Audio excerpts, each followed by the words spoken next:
work. Closer to home, Grylls, who is also the chief leader of the Scouts, and you're launching a new group for the younger generation is coming along. It's the Squirrels, isn't it? Squirrel Dreys, 4 to 5-year-olds for the first time will be part of the scouting movement. This is a big change. It is, yeah. First time in 35 years that the Scouts have opened up scouting to a different age group. So we've had, obviously, Cubs and Beavers and Explorer Scouts, but now we've got this younger age of 4 to 5-year-olds called Squirrels.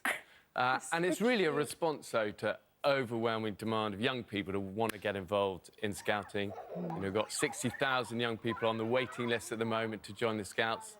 So we piloted this in some of the toughest, most underserved areas, most diverse areas of the whole country, and it went crazy.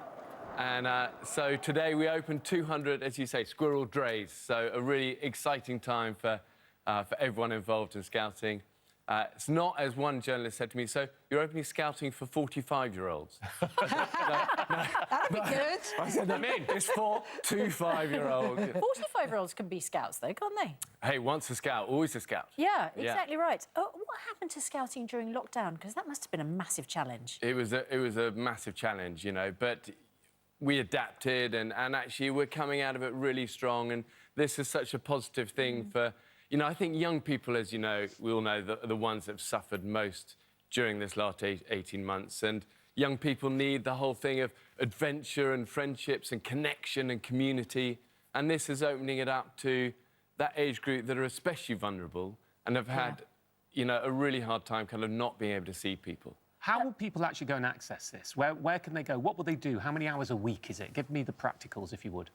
Well, I think one of the things is to service this, we need, you know, having these huge waiting lists, we need ever more volunteers. And I think in terms of volunteering, people sometimes think, oh, you know, would I have to give up a lot of time? But scouting works all around the world on busy people giving a small amount of time, a lot of people giving a small amount of time. So even if it's somebody giving up an hour a month to go and help out in their community, help young people, you know, and there's so many cool new badges and stuff for these Squirrel Scouts. So it's just seeing we've now got our brilliant builders, you know, and exciting experiments and, you know, all these fun things, and explore outdoors and, you know, getting young people making camps out of blankets. So you don't need to be a rocket scientist to be a volunteer. It's just a willing heart and a service heart. Well, I know for an older age group you have a money skills badge which you introduced this year, which I was delighted to see. Yeah. On the theme of money, forgive me for asking, but I see the children were wearing uniforms, and you're talking about doing this in some deprived areas.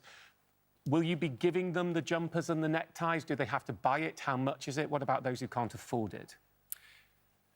That is all. There's a whole thing on this on the Scout website that answers all of this. But what I know is we've done this in the toughest, most diverse, most underserved areas, and that's where it has flown. And really, this is us responding to the fact that it's worked so well for those lower income families. You know, scouting above everything is available to people who have very little. Check it out, and you'll be able to help people if they can't afford for their kids to go. It's a wishy-washy answer because I don't know the exact numbers, but it is all there.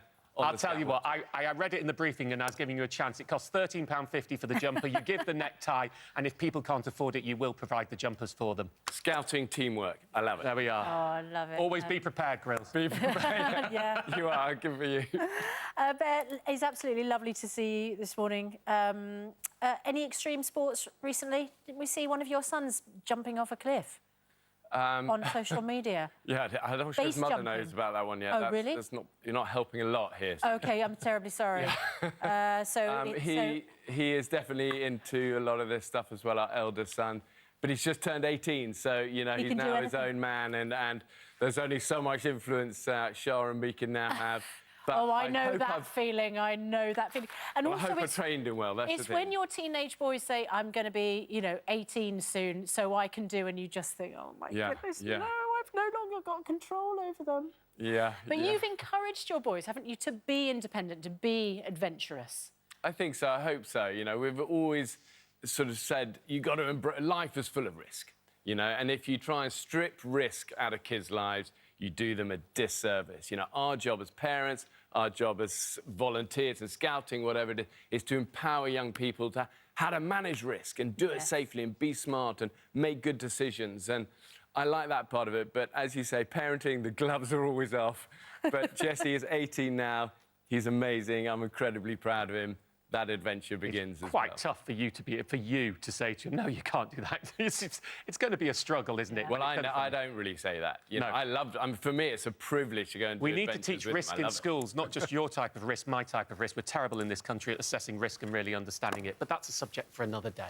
They're lovely to see. Good Thank luck you, with the guys. project and those little baby scouts, squirrels. Yes. It's great stuff. And Marta, thanks for saving the day on the cost of Jersey. Brilliant. It's all right.